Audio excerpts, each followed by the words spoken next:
Mayoral candidate Kasim Reed boldly claimed he would raise $2 million for the roughly 200 water boys on the streets of Atlanta.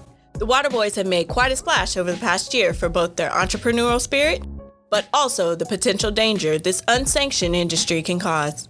In July, a 17-year-old boy was shot while selling water off Old National Highway.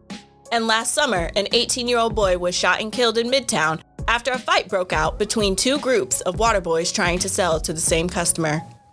Now, water boys have been a commonplace in Atlanta for years, but the issue gained political traction last year when Buckhead residents began to speak out against them. Besides a number of arrests, the city has been looking for solutions to get the young men off the streets and into a less dangerous, legally sound business.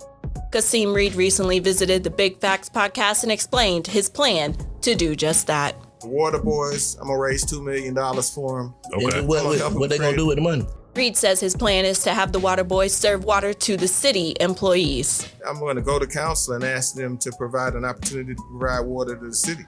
City's got 9,000 employees. It's got various departments. I think that we can find a way for those young men to have an operating business that certainly employs 200 of them. For example, in public works. Right.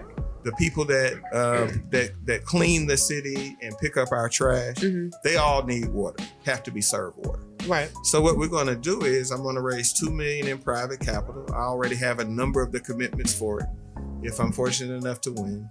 And those people are going to make more money with us in a way that's going to allow them to establish a company, establish credit, and be exposed to people like us in a cool way. Yeah. But they're not going to be on the intersection. Reed also said that he would enlist the help of Chick-fil-A CEO Dan Cathy. I'm going to ask Dan Cathy, who owns Chick-fil-A, who funds this Junior Achievement Center right at Northside Drive, where many of them convene. Yeah. And I'm going to ask them to go into a partnership with me. So the same way you show up at that intersection, you'll show up either at a Junior Achievement, or I'll use one of the city's at Promise Centers or one of the recreation centers. The same way you show up at the intersection, come show up there. You're not going to lose. Yeah. You're not going to lose $1. Many of these water boys are actually the breadwinners for their families, some of them making upwards of $200 a day. So can the city actually ensure that these young men don't lose $1? That remains to be seen.